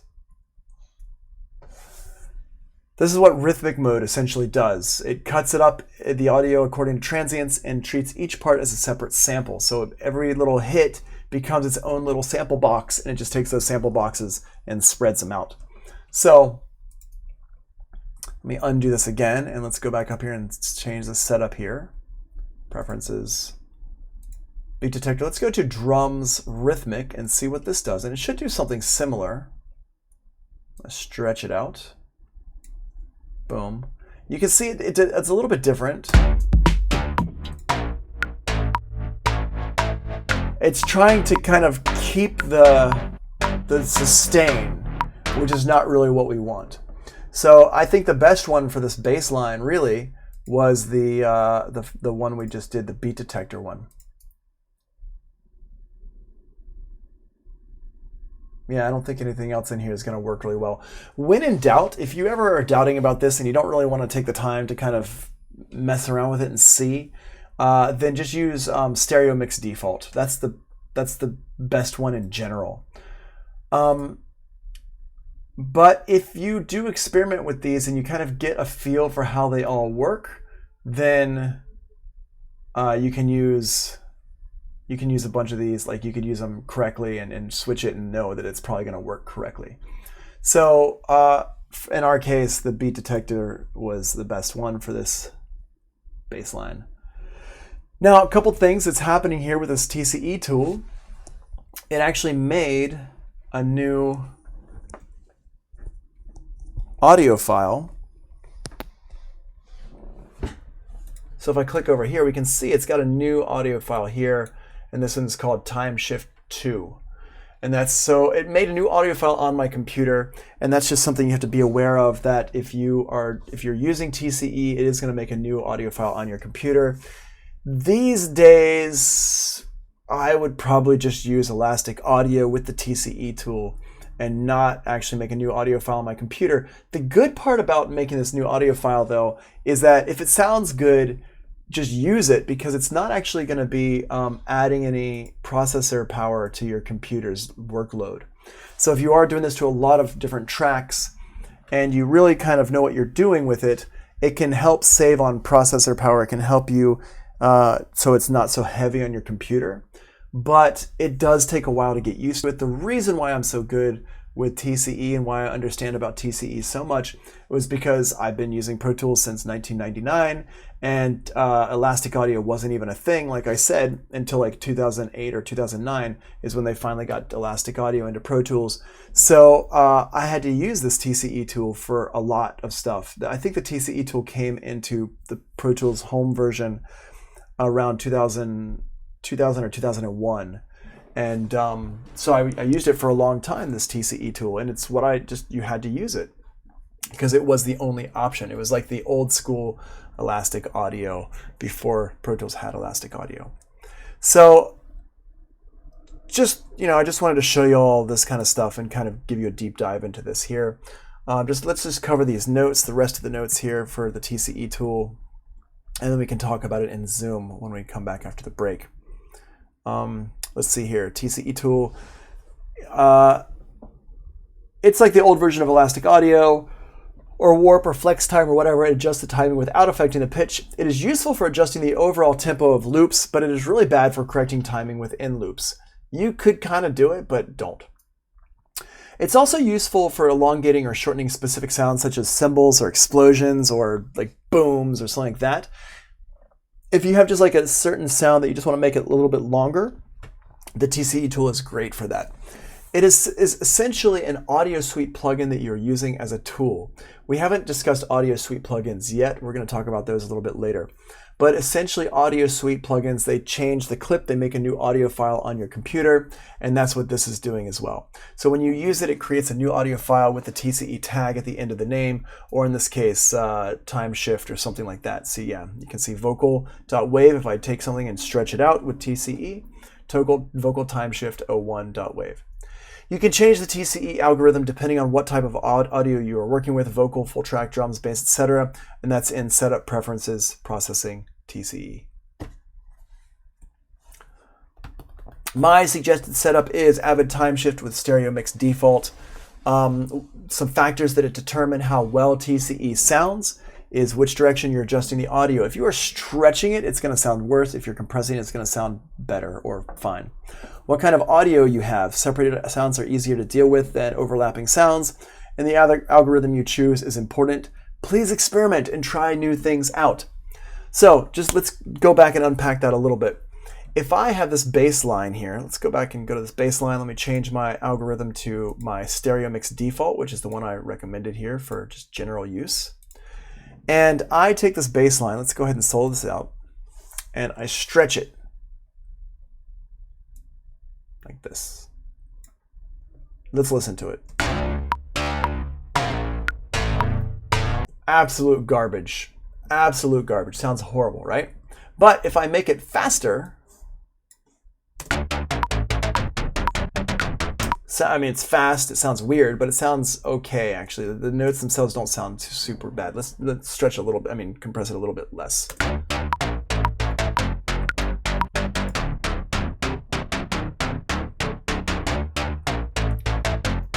So what we're listening for here is the attack of the notes and the body of the notes sound fine when you speed it up like this. So here's what it sounds like normally.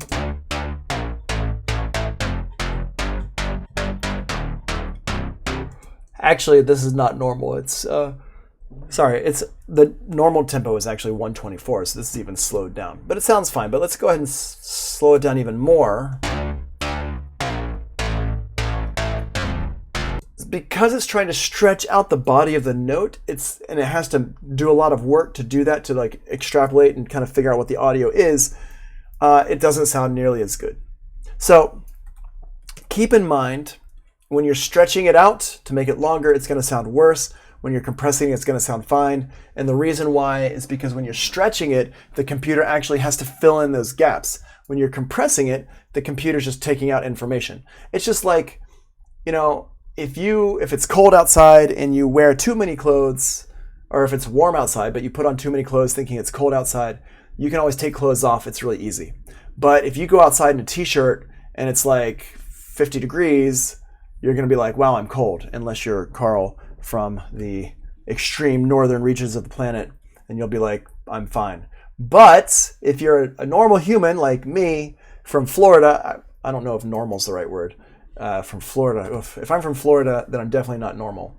But my point is that if you're like somebody who doesn't go outside in 50-degree weather, if you put like on a coat or something like that, but you don't have one with you, it's going to be really hard to get warm. If you put on too many clothes, you can always take clothes off to cool down.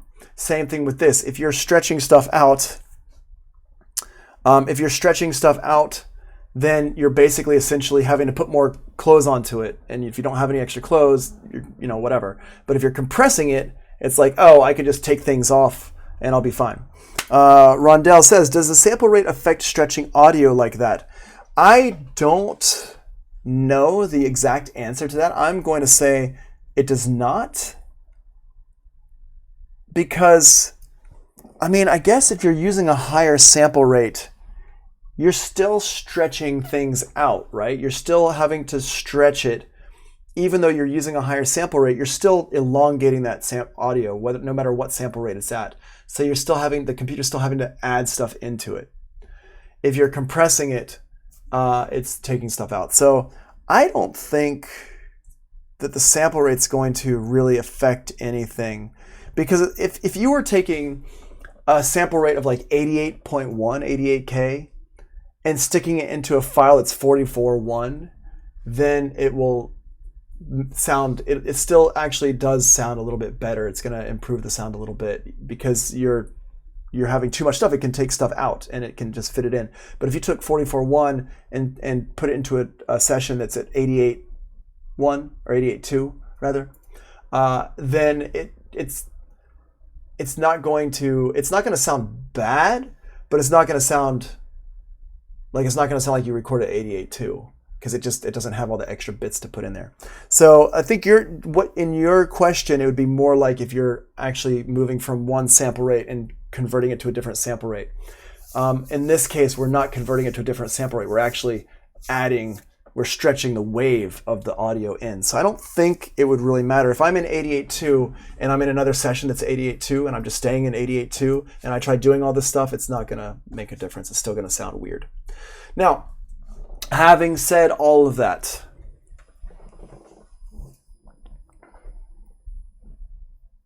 right here, this right here, the Tce Tool and Elastic Audio as well can be used to adjust natural sounds, which is kind of what we've been talking about here. When I've been saying like, oh, it doesn't sound good, it does sound good, whatever, I'm mostly talking about does it sound natural. But don't forget, you can also use this to make sound effects and crazy sound effects, like for making crazy sci-fi sounds. If you watch The Matrix and the bullet time in The Matrix, they have all these like really crazy stretched out sounds.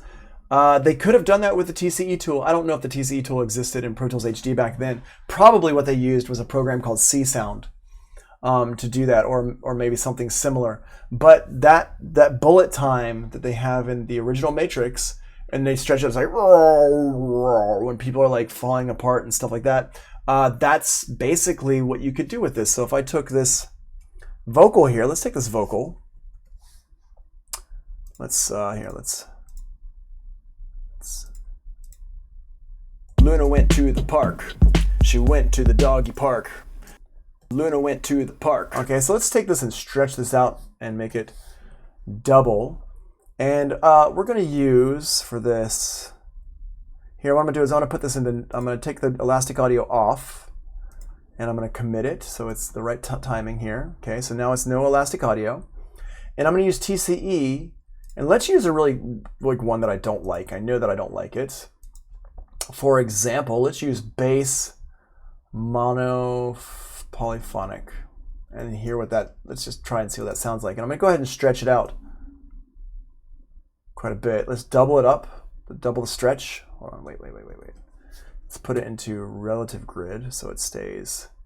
There we go. Boom. Now, Luna went to the park. She went to the dog. Okay, that's kind of weird sounding. It's not, it's weird, but it's not horrible. Let's do something more. Actually, let's do it just with the end of a word here. What I'm going to do is I'm going to put this into, I'm going to duplicate the playlist. So, Luna went to the park.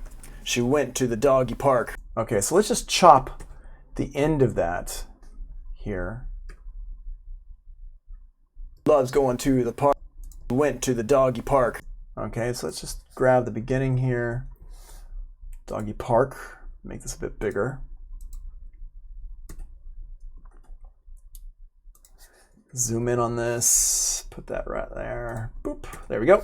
Now what I'm going to do is I'm going to take this and I'm going to... Here, I got to do a couple things first. I'm going to go ahead and use my regular trim tool to get rid of this, to make sure I don't do that. I'm going to get rid of all this extra stuff here. And I'm going to take this meat of the word and I'm going to stretch this out. So now I'm going to use my Tce tool to stretch that like that. So now, yep, so here, let's listen to this. Let's make this a 2-bar loop. Luna went to the park. She went to the doggy park. Luna went to the park. She went to the doggy park. Luna went to the park. There we go. She went to the doggy park. Luna went to the park. Okay, let's stretch out even more. But let's do this. I'm going to use a different algorithm for this. So instead of that algorithm, hold on, I don't want to keep moving. Let's keep that in a loop there. Okay, cool. So instead of that algorithm, let's change a different algorithm. Let's try to see what happens when we use. Let's use the stereo mix default and see what that sounds like actually. Okay. I'm going to stretch it all the way over to here. Wait, no, turn off the relative grid. I'm going to put it in slip mode. Park. Oh, it won't only let me. Let's do it here. It would only let me stretch it so far. There we go. Luna went to the park. She went to the doggy park. Luna went to the park. She went to the doggy park. Luna went to the park. She went to the doggy park. Cool. So let's deconstruct this a little bit more. What I'm going to do here is and you hear how it's like, it actually sounds kind of cool. Delete this one here. We're going to get rid of this stuff here. And this is like when you start to really understand how all this stuff works, you can really mess around with this. Hey, come on. Okay, so I'm going to take that and I'm going to put this into, let's move this over here to there. And what I'm going to do is I'm going to stretch this out till it gets to that K sound, the k, k, k, k, k. I'm just going to do this like that because we want that K, the park. And I'm just getting rid of all this extra bits and bobs here. And I'm just going to stretch it out like that. Boop. Boom. Okay, so now Luna went to the park. She went to the doggy park. Luna went to the park. There we go. She went to the doggy park. Luna went to the park. She went to the doggy park. Luna went to... There you go. Yeah, reality can be whatever I want. Exactly. Yep. Brian, yeah, absolutely. BX Beats says, cool. Yeah, it's super cool. You can do all sorts of things to it. And this is what I was talking about. If you hear the sound, if you remember the original Matrix, when they go into bullet mode, they kind of do that sound. That's the sound of the Matrix kind of ripping them apart. And that's what you do. You just take it and you stretch it out. And what I'm saying here is that this does not sound natural, but it does sound cool. And so this is where, experimenting and stuff. Come on, do you teach mixing in college classes? This actually is a college class right here. Mm-hmm.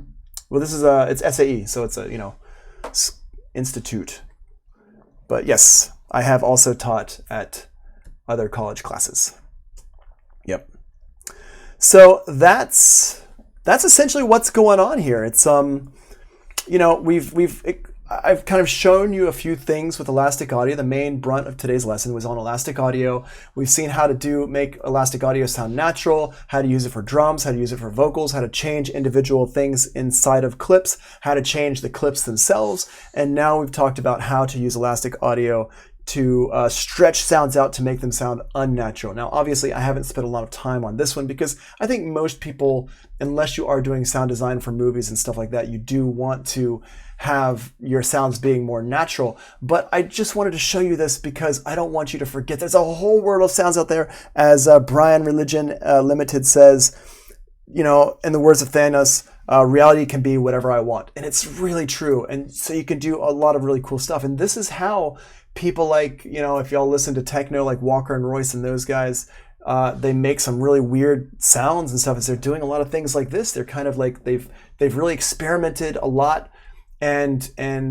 made a lot of, sounds. Let me see if I've got here. Let me see how we can use this in music real quick. I'm going to go ahead and stop the recording here.